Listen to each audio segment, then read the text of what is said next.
যা পাথেয় হবে সেটা হবে পরকালীন, দুনিয়াবি পাথেয় আমরা সংরক্ষণ করব না। আর সব সময় মৃত্যুকে স্মরণ করতে হবে, আমাদের জীবনের আসলিয়ত অনুধাবন করতে হবে। যদি জীবনের আসলিয়ত অনুধাবন করতে না পারেন, তাহলে আপনাদের এলাকায় যে কবরস্থানগুলি আছে, তারাবো এলাকায় যে কবরস্থান আছে, ওই কবরস্থানে দাঁড়াবেন। দুপুরের তপ্ত রোদে যাবেন না, শরীর মেজাজ যখন গরম তখন যাবেন না, সকালের একেবারে ফজরের পরে স্নিগ্ধ আবহাওয়া, কোমল আবহাওয়া, কুয়াশাচ্ছন্ন আকাশ, ভোরের বাতাসটা যখন বয় তখন গিয়ে কবরের পাশে দাঁড়াবেন। না হলে সন্ধ্যার পরে কবরের পাশে দাঁড়াবেন, কবরের দিকে তাকাবেন, দেখবেন যে এখানে হাজার হাজার কবর। আর এই কবরে শুয়ে আছে সমাজের উঁচু বংশ থেকে নিচু বংশ, মেম্বার চেয়ারম্যান থেকে নিয়ে কামার কুমার তাঁতি জেলে সবাই সেখানে শুয়ে আছে।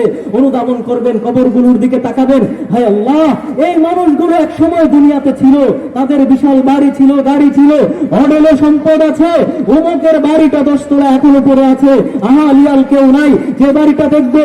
অমুকের বাড়িটা এখনো পড়ে আছে, অমুকের গাড়িটা এখনো পড়ে আছে, চাবির রিংগুলো থুকায় থুকায় ঝুলছে, নাই কেউ বুক করার নাই। অমুক কবরে শুয়ে আছে।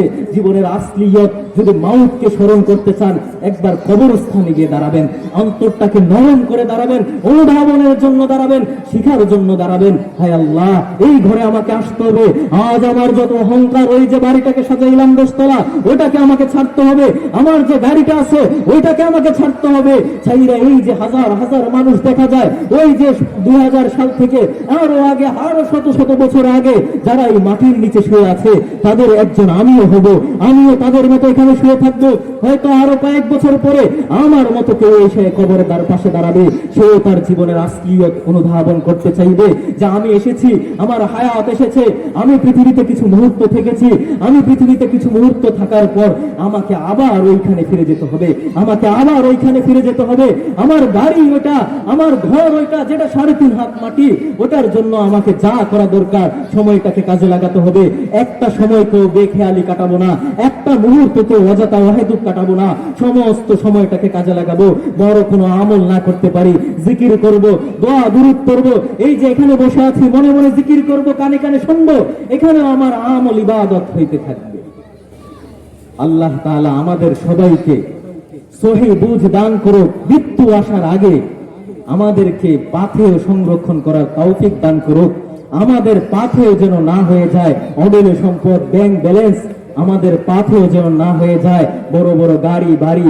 আমাদের পাথেয় হবে কবরের বাড়ি, আমাদের পাথেয় হবে আমল, আমাদের পাথেয় হবে ঈমান, আমাদের পাথেয় হবে সৎ কাজ, ভালো কাজ, মসজিদ মাদ্রাসাকে তৈরি করা, কোরআনে হাফেজ বানানো, এমন সন্তান রেখে যাওয়া যে আমি মরার পরে কোরআন করবে, এমন সন্তান না রাখা যে আমি মরার পরে গান গাইবে, যে অশ্লীল নাচ নাচবে, আর কবরে আমার জন্য, ওই সন্তানের জন্য আমার আযাব হবে। আমি রেখে যাব এমন সন্তান যে কোরআন পড়বে, কবরে আমার জন্য নেকি হবে। আল্লাহ তাআলা আমাদেরকে বুঝার তৌফিক দান করুক।